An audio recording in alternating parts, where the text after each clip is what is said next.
Doctor love രചനാ സംഭാഷണം രുദ്രരുദ്രപ്രിയ ഭാഗം 45. രാജേട്ട, നമുക്കിവരുടെ കാര്യം പെട്ടെന്ന് തീരുമാനമാക്കണം കേട്ടോ. ഡോക്ടർ അശ്വിൻ നല്ലൊരു കാമുകനാണ്, അതുകൊണ്ട് വൈകിക്കണ്ട. അമ്മയുടെ പറച്ചിൽ കേട്ടപ്പോൾ ചാരു നാണത്താൽ അശ്വിൻ്റെ പിന്നിൽ ഒളിക്കണ്ട, ഞാൻ കണ്ടു രണ്ടിൻ്റെയും കുറുമ്പ്. ചാരു പിന്നിൽ നിന്നും അശ്വിനെ പിച്ചിപ്പറിച്ചു. ഉഫ്, എന്താ അച്ചു, എന്ത് പറ്റി? മൃദുല ചോദിച്ചു. ഏയ് ഒന്നുമില്ലമ്മ, എന്തോ കുത്തി. അത് കേട്ട് രാജനും മൃദുലയും അശ്വിൻ്റെ പിന്നിൽ നിൽക്കുന്ന ചാരുവിനെ നോക്കി ചിരി ഒളിപ്പിച്ചു. അമ്മ, എനിക്ക് ഇന്നു മുതൽ ഡ്യൂട്ടിക്ക് പോകണം. രാവിലെ പതിവിലും തിരക്കിട്ട് ഓരോന്ന് ചെയ്യുന്ന കീർത്തിയെ നോക്കുന്ന നന്ദിനിയോട് ചിരിയോടെ അവൾ പറഞ്ഞു. അപ്പോൾ ഇന്നു മുതൽ മോൾ ഫ്ലാറ്റിൽ നിൽക്കാൻ പോവുകയാണോ? അമ്മ, എനിക്കിന്ന് ഡ്യൂട്ടിക്ക് പോകണം. രാവിലെ പതിവിലും തിരക്കിട്ട് ഓരോന്ന് ചെയ്യുന്ന കീർത്തിയെ നോക്കുന്ന നന്ദിനിയോട് ചിരിയോടെ അവൾ പറഞ്ഞു. അപ്പോൾ ഇന്നു മുതൽ മോൾ ഫ്ലാറ്റിൽ നിൽക്കാൻ പോവുകയാണോ? കാരണം 2 ദിവസം മുമ്പ് അവൾ താമസിക്കുന്ന ഫ്ലാറ്റ് ഒഴിഞ്ഞ് ഇവിടേക്ക് വരുന്നതിനെക്കുറിച്ച് സന്തോഷത്തിൽ പറഞ്ഞവളാണ് ഇന്ന് തിരികെ ഡ്യൂട്ടിക്ക് പോകണമെന്ന് പറയുന്നത്. അതിൻ്റെ ഒരു സങ്കടമുണ്ടായിരുന്നു നന്ദിനിയുടെ പറച്ചിലിൽ. അവരുടെ സങ്കടം മനസ്സിലായപ്പോൾ കീർത്തി അടുത്തേക്ക് വന്നു. അമ്മ ഇങ്ങനെ വിഷമിക്കുന്നതിന് വേണ്ടി ഒന്നും ഉണ്ടായിട്ടില്ല. ഞാൻ പോയിട്ട് 3 മണിയൊക്കെ ആകുമ്പോൾ ഇങ്ങനെ എത്തില്ലേ? പിന്നെ എന്തിനാ അമ്മക്കുട്ടി ഇങ്ങനെ സങ്കടപ്പെടുന്നത്? ആണോ? അപ്പോൾ മോള് വൈകുന്നേരം വരുമോ? പിന്നെ ഇങ്ങോട്ട് വരാതെ ഇന്ന് ഡ്യൂട്ടിക്ക് ജോയിൻ ചെയ്ത് ഫ്ലാറ്റിൻ്റെ ഓണർ കണ്ട കാര്യങ്ങളൊക്കെ സംസാരിച്ച് സെറ്റാക്കി ഞാൻ പതിവ് പോലെ ഇങ്ങെത്തും. അല്ലെങ്കിൽ അമ്മയ്ക്കറിയായിരുന്നു. ഓ പിന്നെ, ഞാൻ കണ്ടതല്ലേ ഈ മുഖത്തെ വിഷമം. പിന്നെ അരുണേട്ടനോട് ഞാൻ തന്നെ പറയാമേ, അമ്മ ആ ഭാഗത്തേക്ക് വരണ്ട. പറഞ്ഞുകൊണ്ട് ചെയ്തിരുന്ന ജോലി പൂർത്തിയാക്കി അവൾ വേഗം അരുണിനുള്ള ബ്രേക്ക്ഫാസ്റ്റ് എടുത്ത് റൂമിലേക്ക് ചെന്നു. എഴുന്നേറ്റിട്ട് കുറേ നേരമായെങ്കിലും അമ്മയെ ഇങ്ങോട്ട് കാണാത്തതിനെക്കുറിച്ച് അതിൻ്റെ ദേഷ്യത്തിലായിരുന്നു അരുൺ. ആ നേരം കീർത്തിയെ റൂമിൽ കണ്ടപ്പോൾ അവന് വല്ലാത്ത ദേഷ്യം തോന്നിയെങ്കിലും ഇടയ്ക്ക് വാതിൽക്കൽ എത്തി നോക്കി. അരുണേട്ട നോക്കുന്നത് അമ്മയെ ആണെങ്കിൽ അമ്മയ്ക്ക് സുഖമില്ല. രാവിലെ എഴുന്നേറ്റപ്പോൾ മുതൽ തലവേദന, ചെറിയ തോതിൽ BP-യും ഉണ്ട്. അതുകൊണ്ട് ഞാൻ മെഡിസിൻ കൊടുത്തിരുത്തിയിരിക്കുകയാണ്. തൽക്കാലം ഫ്രഷ് ആവാൻ ഞാൻ സഹായിച്ചാൽ മതിയോ?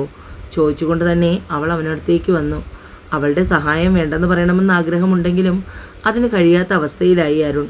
അവനടുത്തേക്ക് വന്ന് താങ്ങി പിടിക്കുമ്പോൾ അവളുടെ ശരീരം അവൻ്റെ തോളിൽ അമർന്നുപോയി. ആ നിമിഷം അരുണിൻ്റെ ശരീരം ഷോക്കടിച്ചതുപോലെയായി. എന്നാൽ കീർത്തി ഇതൊന്നും ശ്രദ്ധിക്കാതെ അവനെ വീൽചെയറിലിരുത്തി നേരെ വാഷ്റൂമിലേക്ക് കൊണ്ടുപോയി. ഫ്രഷായി കഴിഞ്ഞതും അവനെ ഡ്രസ്സ് മാറാൻ അവൾ തന്നെ സഹായിച്ചു. ആദ്യമൊക്കെ അരുൺ അവളെ എതിർത്തു നോക്കിയെങ്കിലും ഒരു പേഷ്യൻറ്റിനെ പരിചരിക്കുന്നത് പോലെ അവൾ വളരെ വേഗം തന്നെ അരുണിൻ്റെ കാര്യങ്ങൾ ചെയ്തു തീർത്തു. മുഖത്തൊന്നും യാതൊരു ഭാവഭേദവുമില്ലാതെ തൻ്റെ ജോലികളിൽ മാത്രം ശ്രദ്ധിച്ച് ചെയ്യുന്നവളെ അരുൺ കണ്ണിമ ചിമ്മാതെ നോക്കിയിരുന്നു.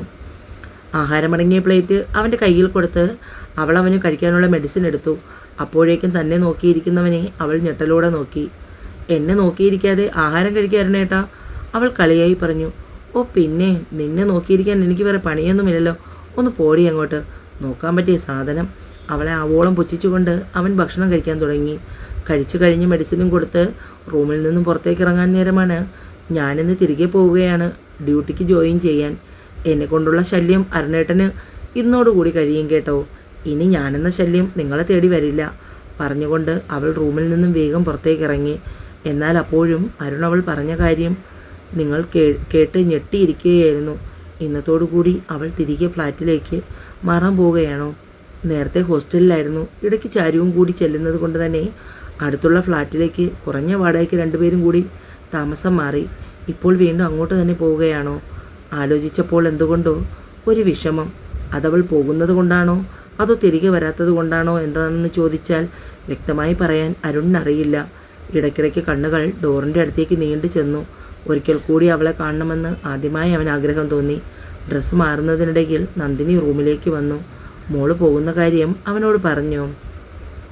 അമ്മയുടെ മോനെ, ഞാൻ പോകുന്നു എന്നറിഞ്ഞപ്പോൾ വലിയ സന്തോഷം. അതിൽ കൂടുതൽ എന്തെങ്കിലും അയാൾക്ക് തോന്നുമോ? പരിഭവിച്ചുകൊണ്ട് കീർത്തി ചോദിക്കുമ്പോൾ നന്ദിനിക്കും സങ്കടമായി. ഇത്രയും ദിവസം നിന്ന് അവൻ്റെ കാര്യങ്ങൾ നോക്കിയിട്ടും അവനെ ഒരു തരിമ്പ് പോലും ഈ പെൺകുട്ടിയോട് സ്നേഹം തോന്നിയില്ലല്ലോ. എന്നാലും എന്ത് പറഞ്ഞു? പിന്നെയും കീർത്തി ചോദിച്ചു. ഞാൻ പറഞ്ഞു തിരികെ പോകുന്നു, ഇനി ശല്യത്തിന് വരില്ലെന്ന്. അത് കേട്ടിട്ട് കിളി പോയതുപോലെ കിടപ്പുണ്ട് അമ്മയുടെ മോൻ. എൻ്റെ ഒരു ഊഹം ശരിയാണെങ്കിൽ ഇപ്പോൾ വാതിൽക്കലേക്ക് നോക്കി കിടപ്പുണ്ടായിരിക്കും. പിന്നെ നീ പോകുന്നു എന്ന് പറഞ്ഞാൽ ഉടനെ തന്നെ സങ്കടപ്പെട്ട് കരയായിരിക്കുമല്ലേ അവൻ. ഒന്ന് പോയേ പെണ്ണെ. നന്ദിനി അവളെ കാര്യമായി പുച്ഛിച്ചു. ആഹാ, ഇപ്പോൾ എങ്ങനെ ഇരിക്കുന്നു? അമ്മ വേണമെങ്കിൽ സംശയമുണ്ടെങ്കിൽ ആ റൂമിലേക്ക് ഒന്ന് ചെന്ന് നോക്ക്. വാതിൽക്കലേക്ക് കണ്ണു നട്ട് കിടക്കുന്ന കാണാം അമ്മയുടെ മോൻ. എന്നാൽ പിന്നെ അതൊന്ന് കണ്ടിട്ട് തന്നെ ബാക്കി കാര്യം. നന്ദിനി പതിയെ റൂമിനടുത്തേക്ക് ചെന്ന് എത്തി നോക്കി. കീർത്തി പറഞ്ഞതുപോലെ അരുൺ വാതിൽക്കൽ കണ്ണുനട്ട് കിടപ്പുണ്ട്. ഡോറിൻ്റെ മറവിൽ നിന്നുകൊണ്ട് അവർ നോക്കി. അപ്പോൾ വ്യക്തമായി കാണാം ഇപ്പുറത്ത് ഡോറിൽ അനക്കം തട്ടിയപ്പോൾ അരുണിൻ്റെ വെപ്രാളം. ഇവിടെ നിൽക്കുന്നത് ആരാണെന്നറിയാനുള്ള അവൻ്റെ ആകാംക്ഷ. തൻ്റെ മകൻ്റെ മനസ്സിൻ്റെ കോണിൽ എവിടെയോ കീർത്തിയോട് കുഞ്ഞൊരിഷ്ടമുണ്ടെന്ന് തോന്നി തുടങ്ങിയിട്ടുണ്ട്. നന്ദിനിക്ക് അത് മനസ്സിലായി. അതവരുടെ ചൊടികളിൽ ചിരി വിടർത്തി. അല്പം കഴിഞ്ഞ് റൂമിലേക്ക് ചെല്ലുമ്പോൾ നന്ദിനി കണ്ടു ഹോസ്പിറ്റലിലേക്ക് പോകാൻ റെഡിയാകുന്ന കീർത്തിയെ. അവളുടെ ഒരുക്കങ്ങളൊക്കെ നോക്കി അവിടെ തന്നെ നിന്നു. മുൻപത്തെ പോലെ ഒരുപാട് ഒരുക്കമൊന്നുമില്ല. അവളെയും നോക്കി നിൽക്കുമ്പോഴാണ് നന്ദിനിയുടെ ഫോൺ റിങ് ചെയ്തത്.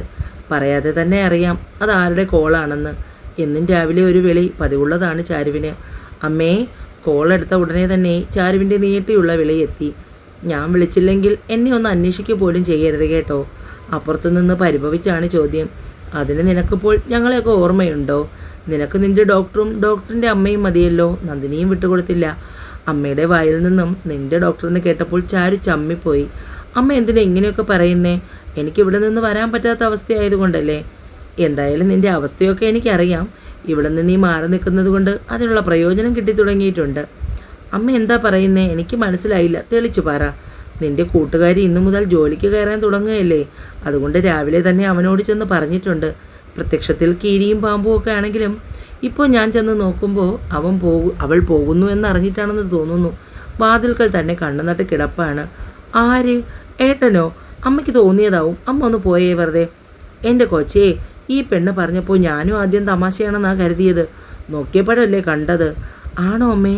ഏട്ടൻ അവൾ ഇഷ്ടമായി തുടങ്ങിയോ? അതൊന്നും എനിക്കറിയില്ല. എന്തായാലും എന്തോ ഒരു ഇളക്കം തട്ടിയിട്ടുണ്ട്. അല്ലെങ്കിൽ എൻ്റെ കീർത്തി പൊളിയാണ്. കീർത്തിയും പൊളിയാണ്, ചാരുവും പൊളിയാണ്. അമ്മ എന്തിനാ ഇങ്ങനെ കുത്തി പറയുന്നേ? എനിക്ക് അങ്ങനെയൊന്നുമില്ല. അവൾ അമ്മയോട് എന്തെയോ പറഞ്ഞു തന്നതാണ്. ചാരു നഖം കടിച്ചുകൊണ്ട് പറഞ്ഞു. എൻ്റെ വാവേ, നീ ആ നഖം മുഴുവൻ കടിച്ചു തുപ്പാന് ദേ ഫോണും വെച്ചിട്ട് പോയേ. എനിക്ക് രാവിലെ ഇത്തിരി പണിയുണ്ട്. ചിരിച്ചുകൊണ്ട് നന്ദിനി ഫോൺ കട്ടാക്കി. കഴിക്കാനുള്ളതും ചാരുവിന് കൊണ്ടുപോകാനുള്ളതും എല്ലാം പ്രത്യേകം പൊതിഞ്ഞ് ബാഗിനുള്ളിലാക്കി കീർത്തി ബാഗുമായി ഇറങ്ങി. അവൾ പോയിട്ട് വൈകുന്നേരം വരുമെന്ന് പറഞ്ഞെങ്കിലും അവൾ പോകാൻ ഇറങ്ങുന്നത് കണ്ടപ്പോൾ നന്ദിനിക്ക് സങ്കടം തോന്നി. അമ്മ ഇതെന്താ കാണിക്കുന്നേ? ഞാൻ പറഞ്ഞതല്ലേ വൈകുന്നേരം ഞാനിങ്ങ് എത്തുമെന്ന്. എന്നിട്ടാണോ മുഖം ഇങ്ങനെ വീർപ്പിച്ച് നിൽക്കുന്നത്? മുഖം വീർപ്പിച്ച് പരിഭവിച്ച് നിൽക്കുന്ന നന്ദിനിയുടെ ഇരു കവിളിലും പിച്ചുകൊണ്ട് കീർത്തി അവരെ കെട്ടിപ്പിടിച്ച് ഇരു കവിളിലും മാറി മാറി ഉമ്മ വെച്ചു. അയ്യേ, ഈ പെണ്ണ് എൻ്റെ മുഖം മുഴുവൻ തുപ്പലാക്കി. ആഹാ, അപ്പോൾ അങ്ങനെയായോ? പതിയെ പോയാൽ മതി. വണ്ടി കൈകൾ കിട്ടിയാൽ പിന്നെ രണ്ടിനും ഒരു ബോധവും ഇല്ല. എനിക്കറിയാം അമ്മ. ഞാനും അവളും കൂടി മാറി മാറി ഓടിക്കുന്നതല്ലേ ഈ സ്കൂട്ടി. ഞാൻ എന്താ ഭർത്താവിനോട് പോയി യാത്ര പറഞ്ഞിട്ട് വരാം. നടക്കട്ടെ. കീർത്തി റൂമിലേക്ക് കയറാൻ തുടങ്ങിയതും അരുൺ മുഖം തിരിച്ചു കിടന്നു. തൊട്ടു മുന്നിൽ വന്നു നിന്ന് അല്പനേരം നിന്നിട്ടും അവൻ നോക്കിയില്ല. അവൻ്റെ മുഖത്തെ കള്ളത്തരം കീർത്തി പെട്ടെന്ന് കണ്ടുപിടിച്ചു. എന്നാൽ പിന്നെ ഞാൻ ഇറങ്ങട്ടെ. യാത്ര പറയാൻ വേണ്ടി വന്നതാണ്. ശബ്ദത്തിൽ സങ്കടം നിറച്ചുകൊണ്ട് അവൾ പറഞ്ഞു. അരുൺ വലിയ താല്പര്യമില്ലാത്ത പോലെ മുഖം തിരിച്ച് അവളെ നോക്കി. നീ എങ്ങനെയാ പോകുന്നത്? ബസ്സിലാണോ?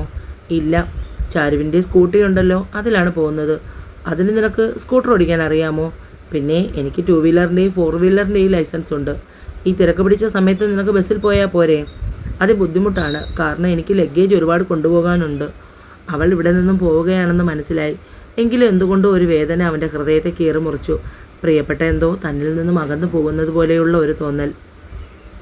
അവൻ്റെ മുഖഭാവങ്ങളെല്ലാം കൃത്യമായി ഒപ്പിയെടുക്കുന്ന തിരക്കിലായിരുന്നു കീർത്തി. അപ്പോൾ താൻ പോകുന്നു എന്ന് പറഞ്ഞപ്പോൾ പെട്ടെന്ന് വാടിയ അവൻ്റെ മുഖവും, എന്നാൽ അതൊട്ടുമേ പുറമെ പ്രകടിപ്പിക്കാതെയുള്ള പെരുമാറ്റവും. എന്നാൽ പിന്നെ ഞാൻ ഇറങ്ങുന്നു. ഇനിയും അധിക സമയം നിൽക്കുന്നില്ല. ഞാനിവിടെ നിന്നും പോകുന്നത് തന്നെയാണല്ലോ. അല്ലെങ്കിൽ അരുണേട്ടന് സന്തോഷം. ഞാൻ കാരണം ആർക്കും ഒരു ബുദ്ധിമുട്ടും ഉണ്ടാകണ്ട. ഇനിയും ഇഷ്ടമാണെന്ന് പറഞ്ഞ് ശല്യപ്പെടുത്താൻ വരികയില്ല. ഇത്രയും ദിവസം അനിയത്തിയുടെ കൂട്ടുകാരിയായിട്ടെങ്കിലും ഈ വീട്ടിൽ തങ്ങാൻ അനുവദിച്ചതിന് ഒരുപാട് നന്ദിയുണ്ട്. വളരെ സങ്കടം അഭിനയിച്ചുകൊണ്ടുള്ള അവളുടെ പറച്ചിൽ കേട്ടപ്പോൾ അരുണും വല്ലാതെ വേദന തോന്നി. എങ്കിലും ഗൗരവം വിടാതെ കിടന്നു. ഇറങ്ങുന്നമ്മേ. നന്ദിനിയോടും യാത്ര പറഞ്ഞ് അവൾ പുറത്തേക്കിറങ്ങി. എന്നാലും എൻ്റെ കൊച്ചേ, നിന്നെയൊക്കെ സമ്മതിക്കണം. നിങ്ങൾക്ക് രണ്ടിനും വല്ല സിനിമയിലും ട്രൈ ചെയ്തു നോക്കിയാൻ പാടില്ലായിരുന്നു. രണ്ട് നല്ല മികച്ച അഭിനയമാണ് കാഴ്ചവെക്കുന്നത്. നന്ദിനി നോക്കി പറയുമ്പോൾ കീർത്തി അതിന് ഇളിച്ചു കാണിച്ചു. തുടരും.